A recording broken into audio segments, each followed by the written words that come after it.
Minions is the spin-off film to the Despicable Me franchise, the little yellow guys who love bananas, who help Gru be the awesome villain that he is. And it's the story of how they became the minions we know them to be, their search for a boss, their search for the ultimate villain to serve. Now, if you saw my review for Despicable Me 2, you would have seen me say that my favorite part of the entire film are the minions. And that's true. For those two Despicable Me films, those films have a good heart, they have a good message, Gru's a good character, I love the father-daughter aspect of him raising those girls, but the minions are by far the funniest part of those movies. But I was a little worried about stretching them into an entire film. I mean, how long can you listen to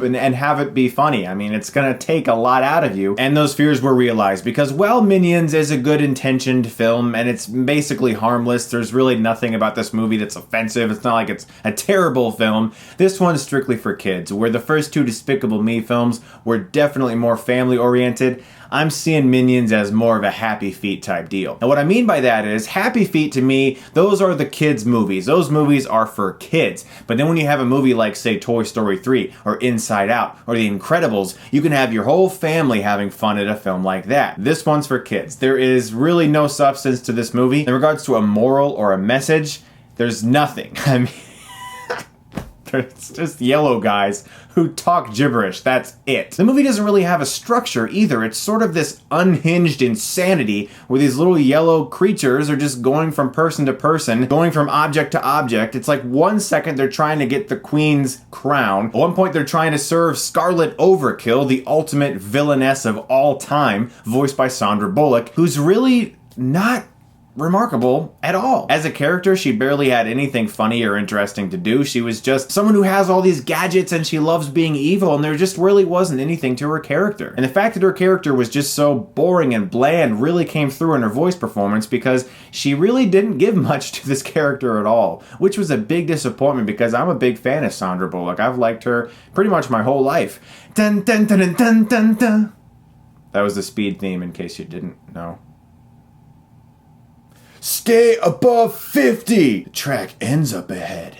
I'm gonna speed it up. See, the Minions worked so well in the Despicable Me films because they were supporting characters. Whenever the film got more emotional with the story between Gru and his daughters, you could always revert back to those Minions for a few laughs, and that is exactly where these characters belong. But they're so popular because of that. I went to Universal Studios with my wife. I rode the Minions ride. There are Minions toys everywhere, Minions shirts. They're everywhere, so of course there's gonna be a Minions movie because money. And this movie is gonna make money, but there's just nothing to this movie, and it's nowhere near as funny as it could have been. It's really just a spin-off movie. When's the last time you saw a great spin-off movie?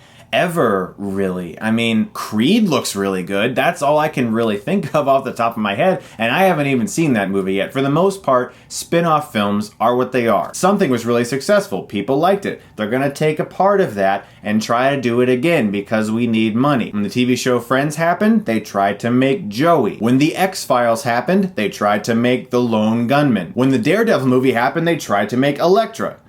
Wait, why'd they make a Daredevil spin-off? That movie sucked. My point is that spin-offs rarely ever work. If you're a huge fan of the Minions and you don't mind watching them talk gibberish for 90 straight minutes without any real structure, you may enjoy this film. If you are a young kid, you'll probably get a kick out of this movie, but for an adult, it's kind of hard to sit through. At least that was my experience. I'm gonna give Minions a C.